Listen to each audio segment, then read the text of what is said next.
Hello students, this is the continuation of number system class 9 mathematics exercise 1.5. In my previous video, you have seen question numbers 1 and 2. Now I am continuing with question number 3.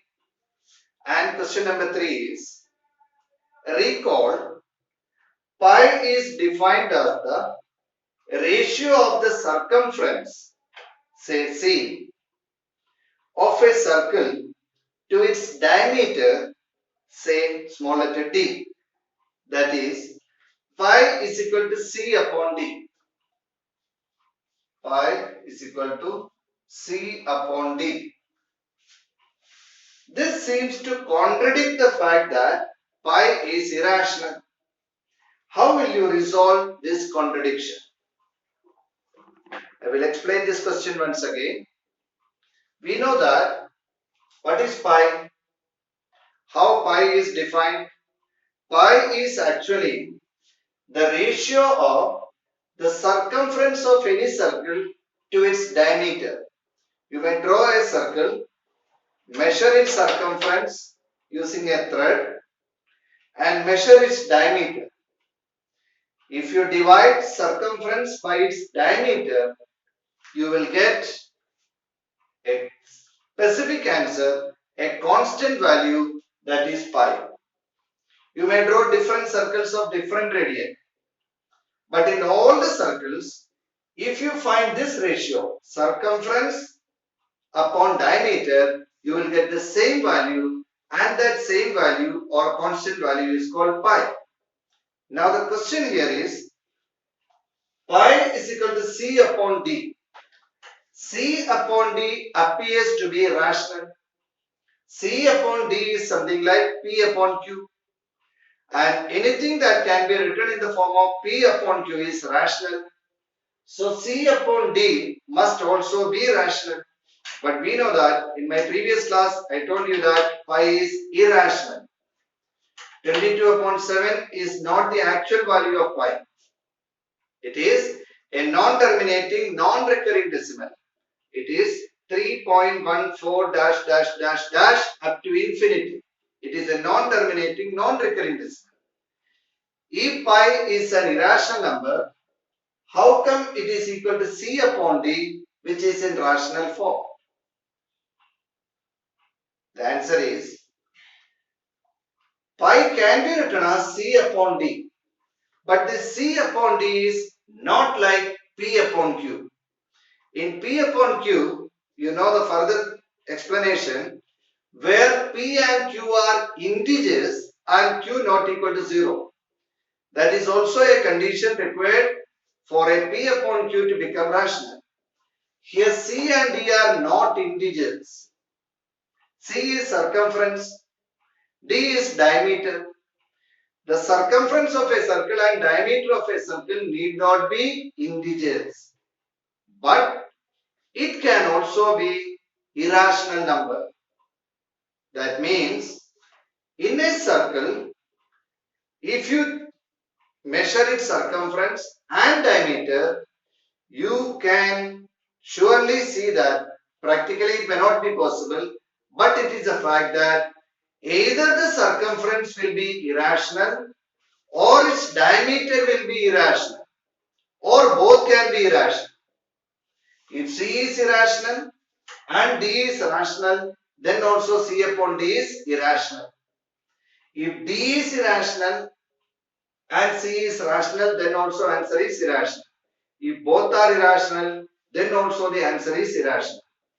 So I am coming to the conclusion, even though pi is C upon D and it appears like rational, it is not rational because in a circle, C and D both will never be rational.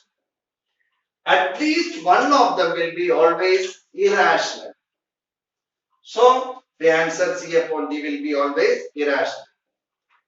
If we may not be able to measure its exact value using a thread and scale, we cannot measure that exact value. What we are measuring is only an approximated value. But remember, in a circle, C and D. Among C and D, one will be always irrational. So C upon D is irrational. I hope all of you understood why pi is irrational. Now, for the next question, you require it's a construction question. You may get ready with your constructing materials. So, our next question is question number 4. And question number 4 is represent under root 9.3 on number line. Represent under root 9.3 on number line. This is a method how to represent under root of decimal numbers on number line. We have seen how to represent root 2, root 3, root 5, root 6 on number line in the previous exercise. Now it is how to represent an under root x on number line where x is a decimal number. Listen carefully. Step number 1. Draw a number line. Draw a number line. Mark 0 on the extreme left of this number line.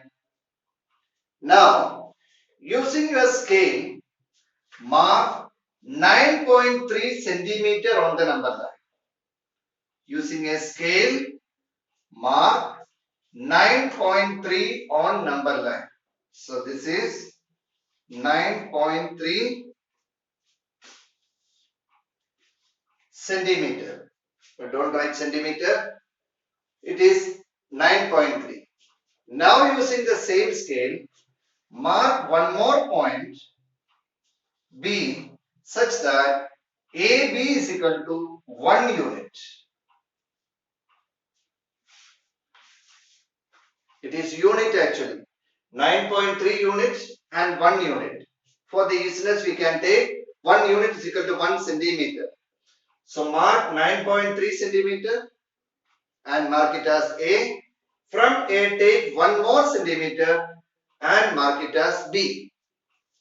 Now, we have to draw a semicircle. We have to draw a semicircle with this OB as diameter. Now the total length OB is 9.3 plus 1 equal to 10.3. Now we have to draw a semicircle with its diameter 10.3. Means radius is 10.3 upon 2. It is 5.15. You may not be able to take 5.15 using a scale. So what to do in such cases? If we bisect OB, we will get the midpoint of OB. Actually, its midpoint is 5.15. But using a simple scale, you won't be able to mark 5.15 because there is no 15 on scale. 5.1, then afterwards it is 5.2. So, draw the perpendicular bisector of OB to get its midpoint. How to draw perpendicular bisector? Keeping your compass at O and taking more than half distance. Keep your compass at O and taking more than half of OB. That is taking more than 6 centimeter on your compass. Draw an arc up and down. Now with the same measurement, go to the other end point B and with the same measurement, cut it. Draw 2 more arcs so that it intersects these 2 previous arcs. Now join these 2 points. When you join these 2 points, you will get the midpoint of OB. Now with this midpoint of OB as the center and take the distance on compass till O or till B because this distance and this distance will be same. Now keeping the compass tip, metal tip at this point and taking the distance up to O or up to B, draw a semicircle. So a semicircle is drawn with this point. I am taking taking this point as P. With P as center and PO or PB as radius, draw a circle. Not circle, semicircle. So we got a semicircle whose diameter is 10.3. Now come to point A. At point A, using your protractor, 90 degree and draw a perpendicular.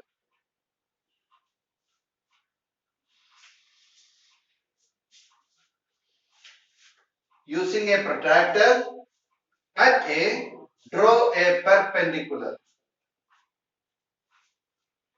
I am naming it as C. The length of this perpendicular AC will be under root 9.3.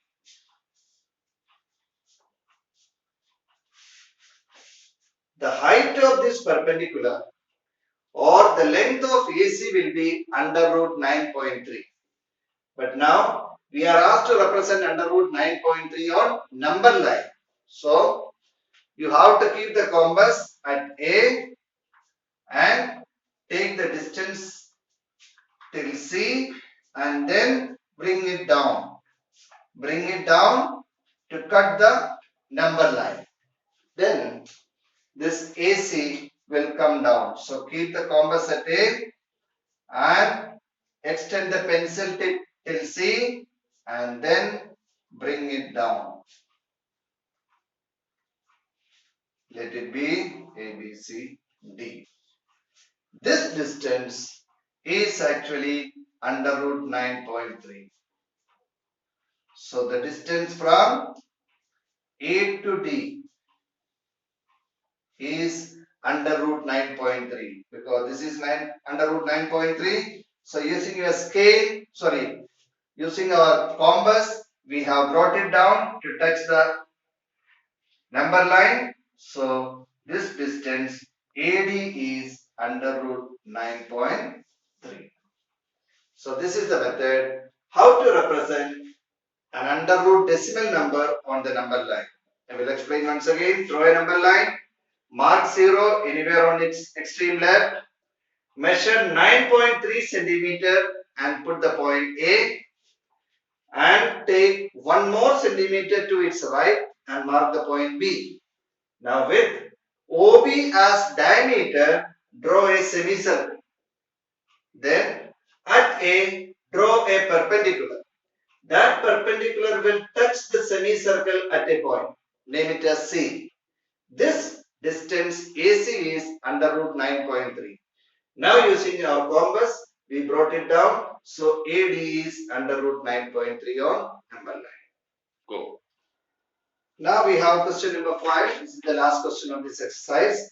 And it's a very, very important question. Question is, rationalize the denominators of the following. Rationalize the denominators of the following question. First one, 1 upon root 7. Rationalizing the denominator is a very important question. I repeat. Now we will discuss about two types of questions here.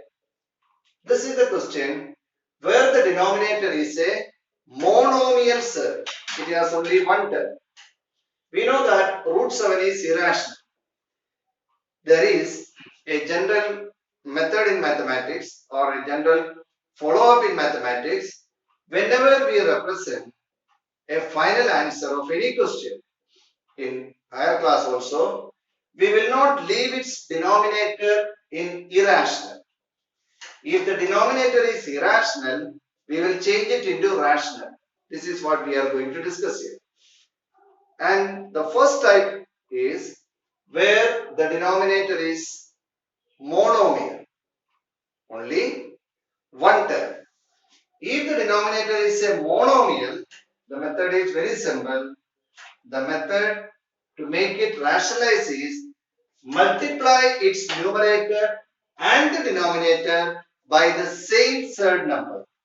Here the denominator third is root 7. So in order to rationalize it, multiply its numerator and the denominator by the same set, that is root 7. 1 into root 7, root 7. But what is root 7 into root 7? It is 7. See, the denominator is 7 and 7 is rational. Numerator can be irrational, no problem. But denominator must be rational. So the method is very simple. If the denominator of the given question is a monomial set, multiply the numerator and denominator by the same set, it will become rational. A related question. Suppose it is not in the book. I will show you one more question. Suppose the question is 1 upon 2 root 7. If the question is rationalize the denominator and the question is 1 upon 2 root 7, then how will you do it? And now one more point. The thing by which we are multiplying the numerator and denominator is called rationalizing factor. Rationalizing factor.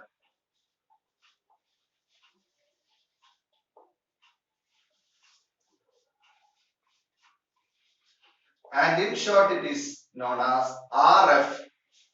So in general the method is, if you are asked to convert the denominator of a given number, given question into rationalize, in simple words you can say multiply the numerator and denominator by its RF. RF means rationalizing factor.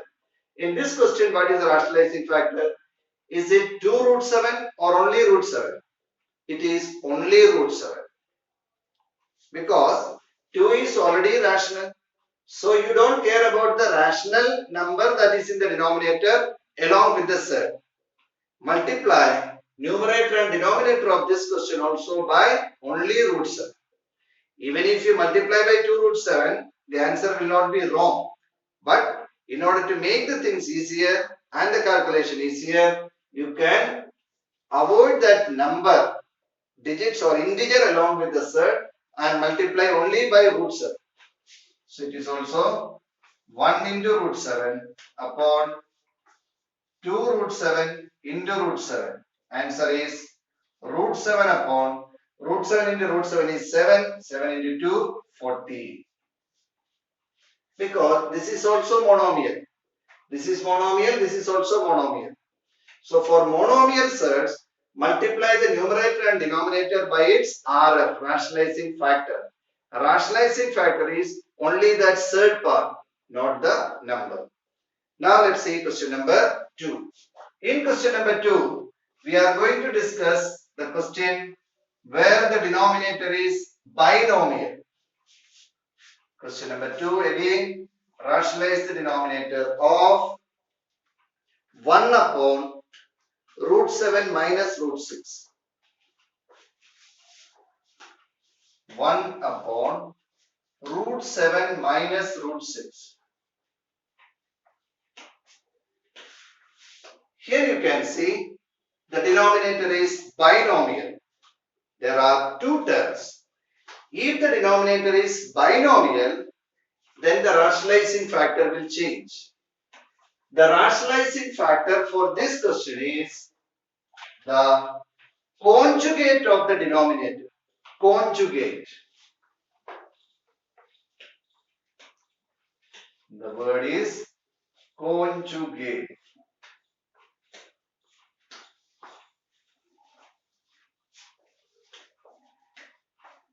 Now what do you mean by conjugate? Conjugate means opposite sign. Conjugate of root 7 minus root 6 is root 7 plus root 6. And if the given denominator was in plus, then its conjugate will be minus. Since it is minus, its conjugate is plus. So, the method is 1 upon root 7 minus root 6. Multiply its numerator and denominator by the conjugate of the denominator. The conjugate of the denominator is root 7 plus root 6 divided by again root 7 plus root 6. We know that always these two will be same. We can multiply both the numerator and denominator by the same thing. Numerator numerator and denominator must be multiplied by the same thing. Then only the value will remain the same. So take the conjugate of the denominator and multiply up and down. What is 1 into root 7 plus root 6? The answer is root 7 plus root 6. Now look at the denominator. Why are we multiplying by conjugate? To get the denominator always in the form of a minus b into a plus b. That way we are multiplying by conjugate. If it is minus, conjugate will be plus. If it is plus, then the conjugate will be minus. In both the case, denominator will be always in the form of a minus b into a plus b. You know the answer. A minus b into a plus b is a square minus b square. So since it is a square minus b square, when we square a cell, then what will be the answer? The number itself. So the answer is root 7 plus root 6 upon root 7 square is 7. Root 6 square is 6. 7 minus 6 is 1. So the answer is root 7 plus root 6 upon 1, or we can simply write root 7 plus root 6. The denominator is rationalized. So I hope all of you understood the method. If the denominator is binomial, multiply the numerator and denominator by the conjugate of the denominator. Conjugate means if the sign between them is minus, then its conjugate will be plus, and vice versa. If it was plus, then the conjugate would have been minus. So the denominator will always be in the form of a minus b into a plus b. The answer is a square minus b square. The square will be always rational, so your denominator will be rational. Now see its third part, 1 upon root 5 plus root 2. Just like the previous question, denominator is binomial, so we will multiply its numerator and denominator by the conjugate, that is 1 into root 5 minus root 2. Denominator root 5 plus root 2 into root 5 minus root 2. It is a plus b into a minus b, a square minus b square, that is 5 minus 2, 3. Answer is root 5 minus root 2 upon 3. Here 1 upon root 7 minus 2. This is the last question, fourth question. Again the denominator is binomial. Multiply by conjugate of the denominator. So it is 1 upon root 7 minus 2. Multiply the numerator and denominator by root 7 plus 2. Root 7 plus 2. Numerator root 7 plus 2. And the denominator is a square minus b square. Root 7 square is 7. B square, 2 square. 2 square is 4. So the answer is root 7 plus 2 upon 3. So this is the method of rationalizing the denominator. It's a very important question. There are two types.